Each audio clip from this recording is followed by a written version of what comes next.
Have you ever noticed that you are the first person people call when their world is falling apart, but the last person they remember when their life is full of light? Have you ever felt the heavy, quiet ache of being everyone's savior while having no one to save you?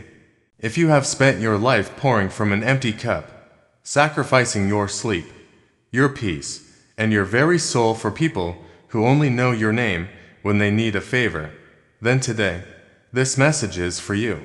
Welcome to Improve Your Mindset. Today, we are going to talk about the cost of being too kind, and why your yes is only powerful when you finally learn how to say no. The world tells us that kindness is a virtue, and it is. But there is a silent, dangerous lie hidden within that truth.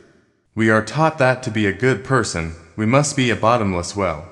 We are taught that putting ourselves last is a sign of strength. But what happens when the well runs dry? What happens when the person who fixes everyone else is the one who is secretly breaking behind closed doors? Let me tell you the story of a man named Ethan. Ethan lived in a quiet valley town, a place where the wind whispered through the pines and the days moved slowly. Ethan was a craftsman by trade, a man with gifted hands and an even more gifted heart. In the town of Oak Haven, Ethan was known as the man of always. If a neighbor's roof leaked in the middle of the night, Ethan was there with his ladder before the rain could soak the floor. If a friend was short on rent, Ethan would reach into his own savings, even if it meant he would be eating plain bread for a week. He lived by a simple rule: never turn a back on a plea for help. He believed that by weaving himself into the needs of others, he was building a life of meaning. He thought that every yes he gave was a brick in the wall of his own character. But while Ethan was busy building everyone else's houses, his own home was falling into a state of quiet decay. His workshop, once filled with the smell of fresh cedar and the sound of his own creative projects, became a storage unit for other people's broken things. He spent his mornings fixing a neighbor's carriage and his evenings balancing a friend's ledgers. He stopped carving the intricate wooden sculptures that used to bring him joy because he simply didn't have the time. His hands were always calloused from other people's work, and his eyes were always heavy with other people's worries. Ethan's sister, Clara, would often sit on his porch and watch him return home late at night, his shoulders slumped and his face pale with exhaustion. She would say, "Ethan, the candle of your life is burning at both ends. Soon, there will be no light left for you to see by."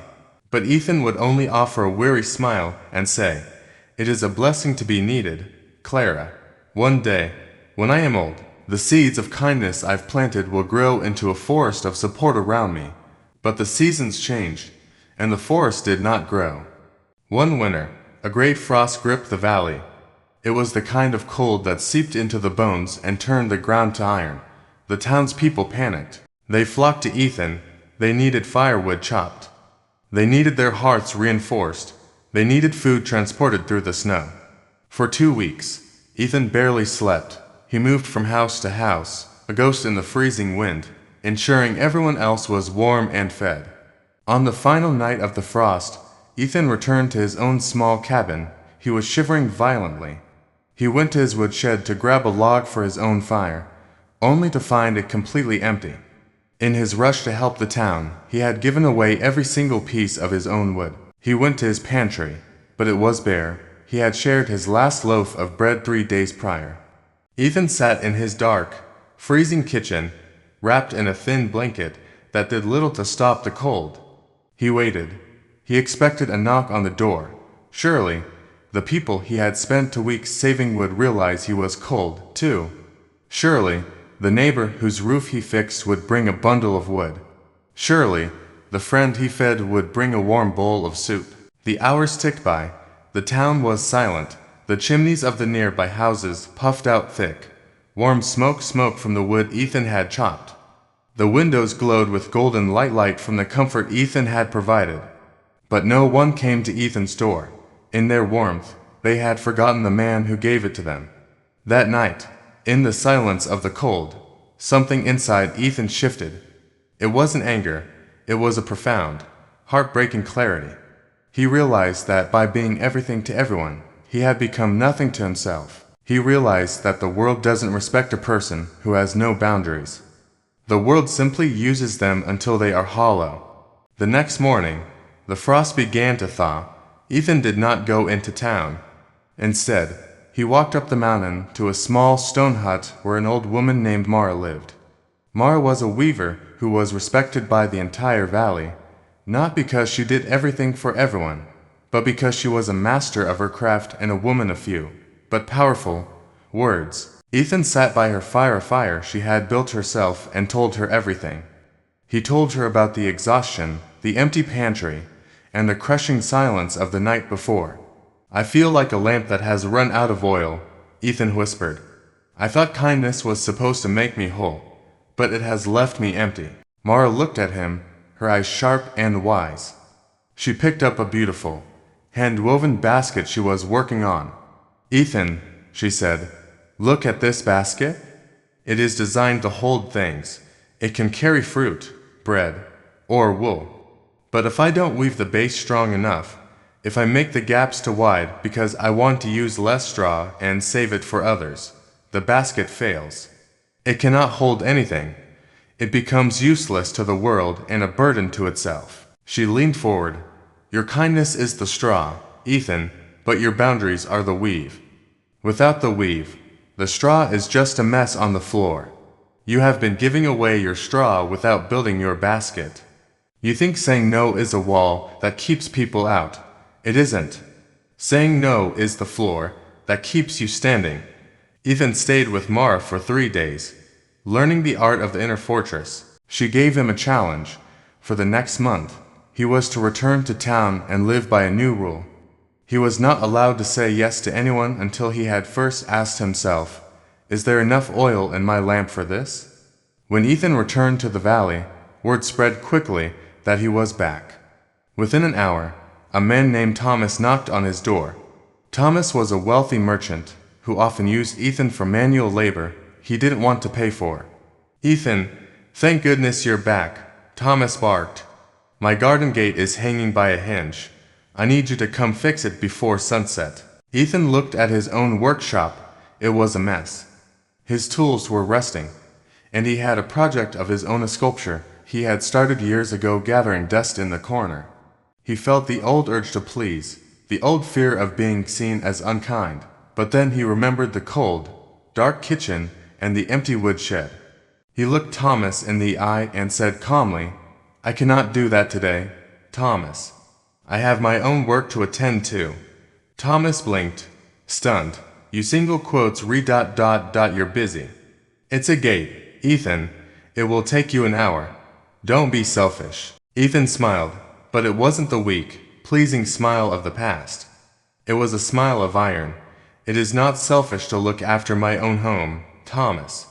Perhaps you can find someone else, or perhaps you can learn to fix it yourself.